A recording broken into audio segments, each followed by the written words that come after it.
Hi எல்லோருக்கும் வணக்கம். Bigg Boss season 8 Tamil. இந்த வீடியோவில் நம்ம இன்னைக்கு 24/7 ஸ்ட்ரீமிங் என்ன நடந்துச்சு அப்படிங்கிறதை பற்றி டிஸ்கஸ் பண்ண போகிறோம்.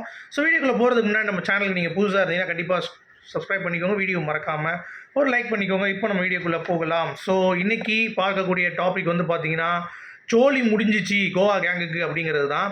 ஸோ ஆளுக்கு ஒரு மாற்று கருத்து வச்சுட்டு பயங்கரமாக சண்டை போட்டுருந்தாங்க. தர்ஷிகாவுடைய பர்த்டே கூட செலிப்ரேட் பண்ண முடியல, அதுக்குள்ளேயும் வந்து அங்கிட்டு ஒரு சண்டையை ஆரம்பிச்சிட்டாங்க. என்ன அப்படின்னா ஜெஃப்ரி வந்து ஒரு விஷயம் பேசியிருக்கான். ஆமாம், இங்கே இப்படி பேசுவீங்க, அப்புறம் பின்னாடி வந்து வேறு மாதிரி பேசுவீங்க அப்படின்ற மாதிரி. அதாவது முன்னாடி பேசுவது அப்படிங்கிறது வந்து ஒரு மாதிரி இருக்கும், ஆனால் பின்னாடி அவங்கள பற்றியே புகழ்ந்து பேசுகிறத வந்து இந்த சைடு என்கிட்ட வந்து திட்டி பேசுவீங்க, அதெல்லாம் வந்து நான் சொன்னால் நல்லா இருக்குமா அப்படின்ற மாதிரி வந்து சொன்னதை கரெக்டாக வந்து ஜெஃப்ரி கிட்ட வந்து கேட்டான். என்னடா நாங்கள் அப்படி சொன்னோம், இந்த கோவா கேங்குள்ள என்னடா பிரச்சனை, நாங்கள் அது சொல்கிறதுக்கு உனக்கு யாரா இது பண்ணா அப்படின்ற மாதிரி கேட்க முடியுது. டேய், அப்போ நீ கோவா கேங்னு அட்ரஸ் பண்ணுறப்ப கோவா கேங்னு சொல்லு, ஜெஃப்ரின்னு எதுக்கு இப்போ இழுக்கிற, அப்போ நீ எதுக்குடா கோவா கேங்னு இழுக்கிறாங்க அப்படின்றான். மாற்றி மாற்றி ரெண்டு பேர் அடிச்சுக்கிறாங்க. அதாவது சபையில் பேசும் பொழுது கோவா கேங்குன்றீங்க, தனியாக பேசும் பொழுது ஜெஃப்ரின்றீங்க. ஸோ இந்த மாதிரிலாம் தயவு செஞ்சு பண்ணாதீங்க அப்படின்ற மாதிரியான ஒரு பாயிண்ட் ஆஃப் வியூவில் வந்து பேசுகிறாரு.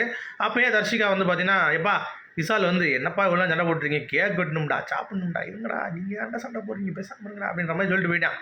அடுத்து இந்த பிரச்சனை வந்து பார்த்தீங்கன்னா திரைகள்லாம் மட்டும் மூடிட்டு பெட்ரூமில் இருக்கணும்னு சொல்லிட்டாங்களா.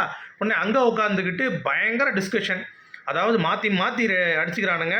அதுவும் ஓ மெச்சூரிட்டிக்கு நீ பேசுகிறான்னு சொல்லி அவன், இவன் ஓ மெச்சூரிட்டிக்கு நீ பேசுகிறா அப்படின்னு சொல்லி இவன், மாற்றி மாற்றி ஜெஃப்ரியும் ரயானும் அடிச்சுக்கிறானுங்க. அதில் ஜெஃப்ரியோடைய விக்கெட் விழுந்துருச்சு. ஆக்சுவலாக ஜெஃப்ரிக்கு வந்து அந்த கோவா கேங் ரூல்ஸ்லாம் படித்து சில இதெல்லாம் வந்து சொல்லி அதுக்கு முன்னாடி வந்து அந்த கோவா கேங் வந்து நல்லா இருக்குன்னு நினச்சிட்டு இருந்தான். விஜய் சேதுபதி வந்து கிழிச்சு விட்டார்ல, கிழிச்சு விட்டவனே அவனுக்கு வந்து மனசு இல்லை, மாட்டிக்கிட்டோம், நமக்கு பேர் இல்லை, கெட்டு போகுதுன்னு தெரியுது. ஸோ அப்படி யோசிக்கும் பொழுது பவித்ராவுக்கு சரியான கிளாப்ஸ் சொல்லுது. அவன் என்ன பண்ணுறான், பவித்ரா கிட்ட போய் ஜாயின் பண்ணுறான். இதை வந்து எல்லாரும் வந்து எவிடெண்ட்டாக பார்க்குறாங்க. ஏன்னா எப்பயுமே சௌந்தர்யா மடியில் படுத்துட்டு இருக்கவன், ஜாக்லின் மடியில் படுத்துட்டு இருக்கவன், அன்சிதா மடியில் படுத்துருக்கேன், திடீர்னு பவித்ராவுடைய மடியில் படுத்த உடனே அவள் கையில் போட்டு வாக்கிங் போய் சுற்றிட்டு இருக்கிறப்ப அவங்களுக்கு ஒரு டவுட் வருது, எதுக்கு இவன் இப்படி பண்ணுறான் அப்படின்னு சொல்லிட்டு. அதை தான் வந்து கேட்கும் பொழுது அவன் சொல்கிறான், கோவா கேங் வந்து நிறைய தடவை என்னையும் வந்து தனியாக பேசியிருக்காங்க. அதாவது ஜாக்லின் கூட என்கிட்ட வந்து நேற்று ரயானும் சௌந்தர்யா ஊட்டிக்கிட்டு தப்பாக இருக்குன்னு சொல்லி என்கிட்ட சொன்னாங்க. நான் வந்து அவங்க பேசினா அங்கே போய் சொல்லுன்னு சொன்னேன். அதுக்கடுத்து சரி நம்ம போய் சொல்லலான்னு சொன்னாங்க. அப்போ நான் சொல்லலை அப்படின்னு சொல்லி ஜாக்லின் சொல்கிறாங்க.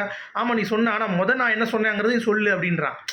அதாவது நான் என்ன சொன்னேன், நேராக போய் பேசிடுன்னு சொல்கிறேன், நீ வந்து ஏன் என்கிட்ட வந்து பேசிகிட்டு இருக்க அப்படின்ற மாதிரி. இந்த மாதிரி எல்லாரும் பண்ணுறீங்க, ஆனால் முன்னாடி பேசும்போது மட்டும் இழிச்சிட்டு பேசுகிறீங்க அப்படின்ற மாதிரி ஜெஃப்ரியோட குற்றச்சாட்டு.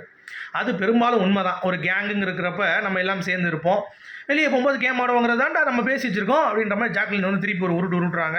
அதுக்கடுத்து நம்ம ரயானும் வந்து அப்படிலாம் நீ சொல்லாத, நேற்று நீங்கள் பண்ணது வந்து எவிடெண்ட்டாக தான் இருந்தது, சில விஷயங்கள் தெரியுது ஜாக், இண்டிவிஜுவலாக பிளேயராக இருந்தாலும் நம்ம கோவா கேங் அப்படின்ற விஷயம் வந்து பார்த்திங்கன்னா எல்லாத்துக்கும் எவிடெண்ட்டாக இருக்குது. என்னதான் நம்ம ரூல்ஸ் இப்போ ஃபாலோ பண்ணலனாலும் இந்த கேங் பேசிகிட்டு இருக்குது அப்படிங்கிறது. அதனால பேசிகிட்டு இருக்கோம் சௌந்தர்யாவும் இவங்களுக்கும் சண்டை வருது.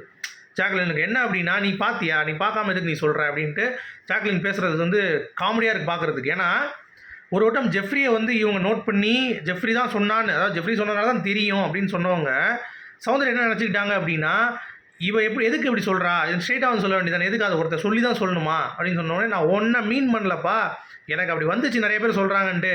அப்போ ஏஞ்சல்ஸ் டெவில்ஸ் இருக்கும்போது ஏன் ஒன்றா உட்காந்து சாப்பிட்டேன்னு சொல்லி சௌந்தர்யா அடுத்து அந்த கேள்வி வைக்கிறாங்க. அதுக்கு இவங்களுக்கு வந்து பதில் இல்லை. இல்லை அது வந்து டாஸ்க்கு, அது நம்ம தெரியாமல் தான் பண்ணோம் அப்படின்னா, அப்போ இதுவும் தான் அப்படி எனக்கு ஒர்க்கர் இருக்கிறதெல்லாம் தெரியாது, அதனால் நான் போய் எல்லாத்துக்கும் ஊட்டினேன், அதுலேருந்து தப்பு இருக்குது, இவனுக்கு மட்டும் ஸ்பெசிஃபிக்காக ஊட்டினேன் அப்படின்ற மாதிரி கேட்குறாங்க. இல்லைம்மா தப்பு இல்லைன்னு சொல்லல, பட் என்னன்னா இந்த மாதிரி எனக்கு தோன்ற விஷயத்த சொன்னேன்னொடனே அதே மாதிரி தான் எங்களுக்கும் அப்படி தோணுச்சு, அதனால் உங்ககிட்ட சொல்கிறோன்னு சொல்லி ரயானும் சொல்கிறான். ஸோ இந்த மாதிரி மாற்றி மாற்றி ஒவ்வொருத்தவங்களும் பேசி ஒவ்வொருத்தவங்களுக்கு வந்து ஒரு விஷயம் இருக்குது. ஸோ ஜெஃப்ரி மட்டும் வெளியே போயிட்டு இருந்த அந்த கோவா கேங்கு ஜெஃப்ரியை உள்ளே கூப்பிட்டு இழுக்கணும்னு சொல்லி பார்த்த கோவா கேங்குக்கு இப்போ எல்லாருமே வந்து அவங்கவுங்க கேம் தான் ஆடுறாங்க அப்படிங்கிறது புரிஞ்சு போச்சு. சரியா, ஜாக்லின் மட்டும்தான் இதில் வந்து பலிகடை ஆகிடுச்சு. என்ன அப்படின்னா அவங்களுடைய கேமை மொத்தமாக லாஸ் பண்ணி இவங்க பேசுகிறது இவங்களை திருத்துறது மட்டும்தான் அன்னை தெரசா மாதிரி வாழ்ந்துட்டு இருந்துச்சு. இப்போ சௌந்தர்யா பாயிண்ட் கேட்குறாங்க, அப்போ அனுஷிதா அழும்போது எதுக்கு போகிறேன் அப்படின்னு சொல்லி ரயானும் கேட்குறான். சௌந்தர்யா கேட்குது, இல்லை நான் வந்து யார் அழுதாலும் நான் போயிடுவேன், இங்கே வீட்டில் வந்து லைட்டு போயிடுச்சு, லைட்டு மாற்ற வந்தால் கூட அவன் எழுதா கூட நான் போயிடுவேன்ற மாதிரி சொல்கிறதெல்லாம் என்னன்னு தெரில. ஜாக்லின் நிஜமாகவே இந்த கேங் விட்டு வெளியே வர்றது எனக்கு நல்லதுன்னு தோணுது, இல்லாட்டி ஷீ இஸ் எக்ஸ்போசிங் அப்படிங்கிறது தான் பார்க்க முடியுது. ஸோ நீங்கள் எப்படி பார்க்குறீங்க அப்படிங்கிறத கமெண்ட் செக்ஷனில் மீண்டும் சந்திப்போம். Good bye.